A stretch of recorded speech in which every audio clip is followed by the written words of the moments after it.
자, 10번째 썰 한번 가보도록 하겠습니다. 댓글 컨텐츠고 영상 제목 맞아요. 서민 한번 자빠지면 끝이에요. 제일 가까운 지인도 전재산 IMF 때 날리고 그 뒤로도 노력했으나 노는 기초수급자로 보내네요 라는 영상이 달린 댓글입니다. 자, 서민 갈 얘기 많이 하잖아요. 매일 하죠. 근데 보통 제가 좀 혼내는 식으로 얘기를 합니다. 왜냐하면 지금 서민들이 잘못 가고 있기 때문에. 저는 그렇게 생각합니다. 대한민국 역사상 서민들이 올바른 판단을 한 적은 없어요. 그러니까 서민이죠. 뭐 이런 얘기 들으면 기분 나쁜 사람도 있을 겁니다. 사실 뭐 제 방송을 보는 분들 절대 다수가 서민이잖아요. 서민이 뭐예요? 그 사전적 정의로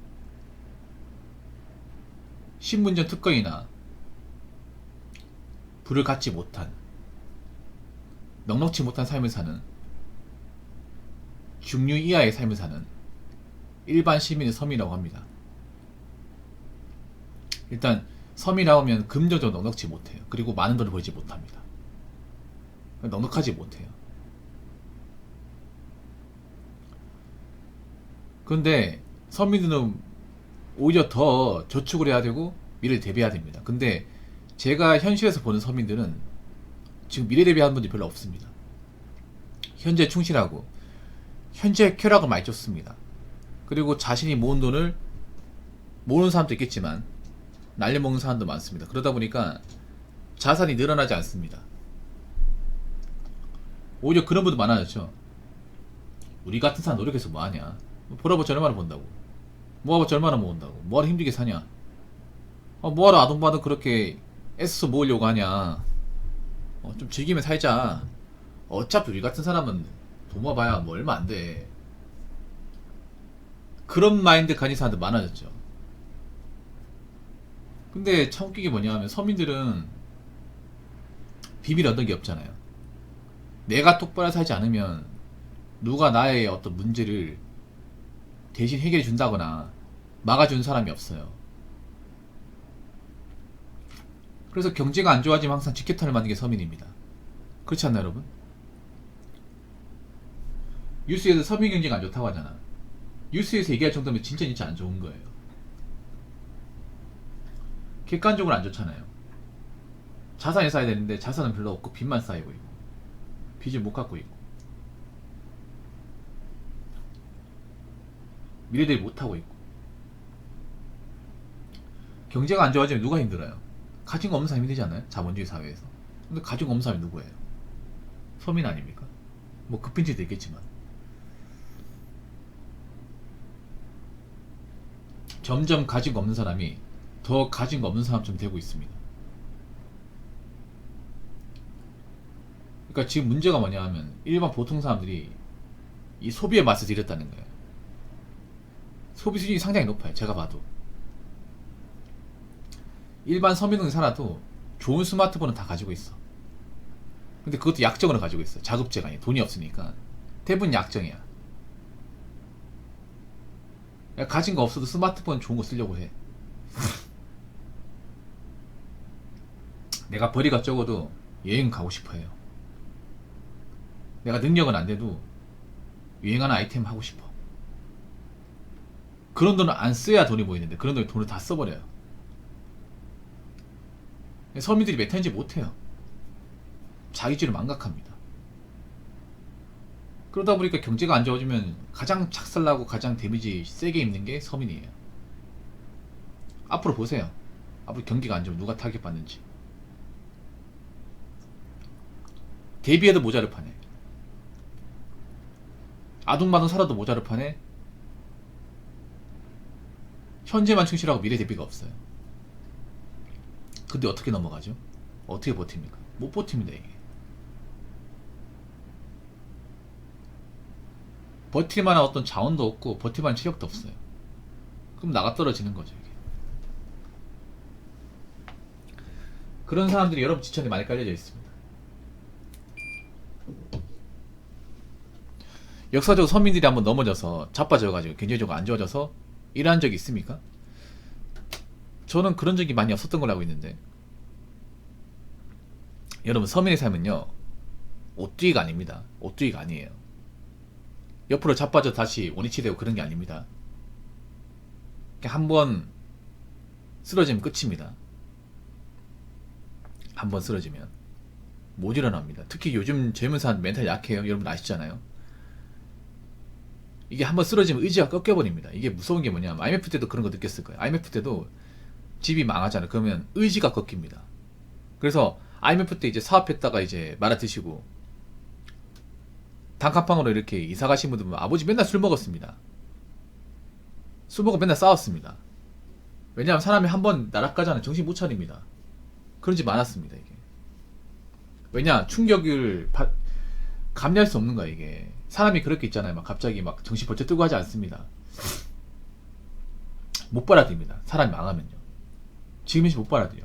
불과 몇 달 전만 하더라도 좋은 집에 살고 돈도 좀 막 쓰고 여유있게 살았는데 갑자기 망해가지고 단칸방 가가지고 불도 제대로 안 들어오고 난방도 안 되고 환경적으로 안 좋고 빈 잣들이 있고 그런 데 한번 살아봐. 그럼 사람이 정신 못 차립니다. 열심히 해도 생각 안 듭니다. 그런 분들 많습니다. 예전에 IMF 때 돈 좀 만졌다가 이제 터지고 나서 사업 망하면서 시리에 빠져가지고 아버지가 알코올 중독 돼버린다거나, 예. 이혼한 집안도 많았습니다. 여러분 기억 안 나십니까? 분명히 있었습니다. 그때도 그랬는데 그럼 지금은 어떨까? 더하면 더하지 덜하지 않습니다.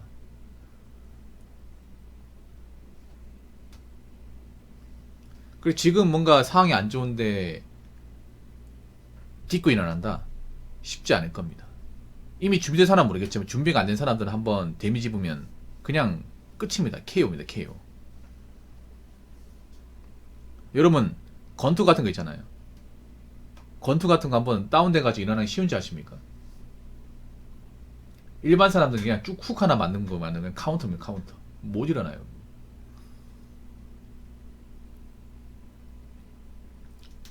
그렇기 때문에 앞으로 시간이 지나면 아시겠지만 대비가 되어 있는 사람하고 그렇지 않은 사람이 어떤 결과치가 너무나도 극명하게 차이 날 겁니다. 그래서 여러분들은 대비를 하는 쪽으로 가시는 게 나을 거예요.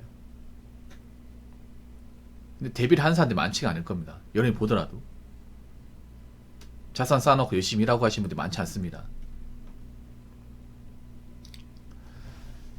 자, 댓글 한번 읽어보도록 하겠습니다.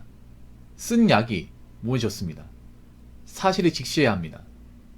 한국인들은 현실을 안 보려고 하더군요. 아름다운 얘기는 소설이나 드라마로 접하세요. 소위 힐링이라고 하죠. 착각. 몸에 쓴 약이 몸에 좋고 마시는 약이 몸에 안 좋아요. 우리가 보면 명약이라는 것도 보면 다 써요. 씁니다. 그리고 우리가 좋아하는 마시는 것들, 단맛 나는 것들 중에 몸에 좋은 건 하나도 없습니다. 몸에 다 나쁘죠. 근데 한국 사람들 요즘 보면 멘탈이 안 좋아서 그런가? 제가 얘기하는 뭔가 날카롭고 좀 쓴 얘기 같은 걸 들으려고 하지 않고 자꾸 달콤한 얘기, 감성적인 메시지, 듣기 좋은 말 듣고 싶어 합니다. 현실 얘기는 듣고 싶어 하지 않습니다. 기분 나빠합니다. 현실사회에 살고 있는데. 근데 현실을 빨리 인정하는 게 좋아요. 아무리 안 좋아도 현실을 빨리 인정하고 그 안에서 뭔가 해결책이나 돌파구 찾는 게 낫습니다. 도망간다고 해서 도망갈 수 있는 게 아니에요. 생각 안 한다고 해서 떨쳐낼 수 있는 게 아닙니다. 빨리 인정하고 여기서 내가 무엇을 해야 될까? 어떤 해결책을 만들어야 될까? 뭐부터 해야 될까? 이걸 준비하는 게 낫습니다. 만약에 내가 빚이 있으면 빚 얘기하면 머리 나쁘지.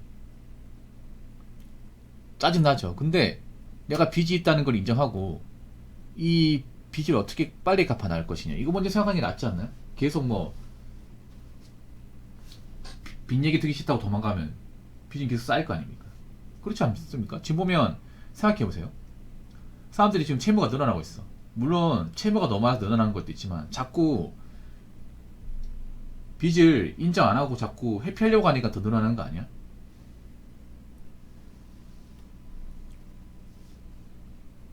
도망가면 도망갈수록 난이도 올라갑니다. 그러니까 피하지 마십시오.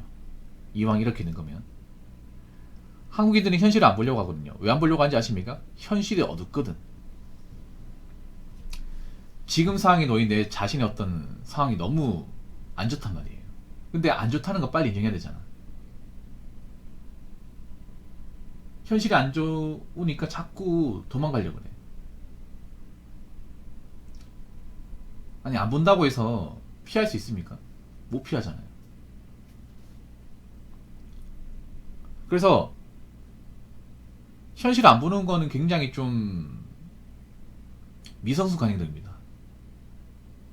우리가 부자로 태어났든 가난한 자로 태어났든 간에 현실을 보는 건 당연한 겁니다. 근데 이걸 피하면 뭐가 되겠습니까, 이게? 안 좋아도 봐야 돼.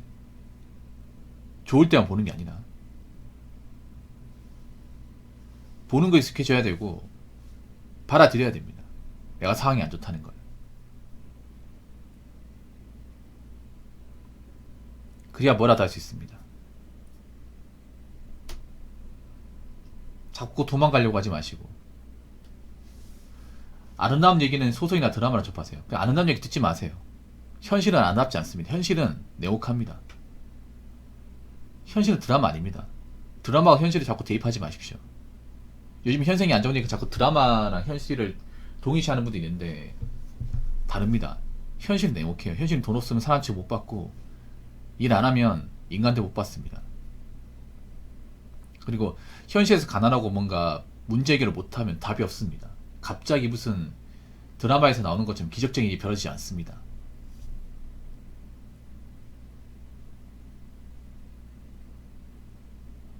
우리의 삶은 아무리 드라마하고 대입을 하려고 해도 드라마가 될 수 없어요.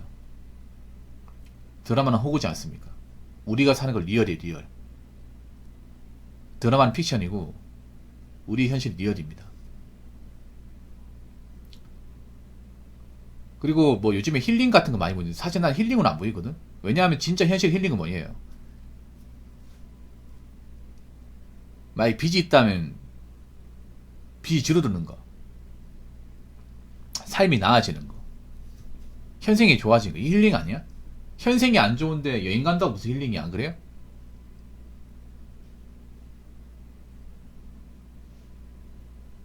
내가 지금 밥을 굶게 생겼는데 어디 멀리 간다고 그게 무슨 힐링이죠? 다시 돌아와야 되잖아. 그렇지 않습니까? 진짜 힐링은 그런 거예요. 내가 지금 상황이 나아지는 거, 안 좋았는데 나아지는 거, 이게 힐링이야. 그냥 내가 지금 상황이 안 좋다고 에라 모르겠다, 일단 어디 갔다 오자, 이 힐링 아니야. 이게 시간 지나면 아시게 됩니다. 그러니까 자신이 놓인 상황을 자꾸 회피하려고 하지 마시고 어떻게든 받아들이고 하나씩 좀 극복해 나갔으면 좋겠습니다. 자, 이상으로 10번째 썰 마치도록 하겠습니다.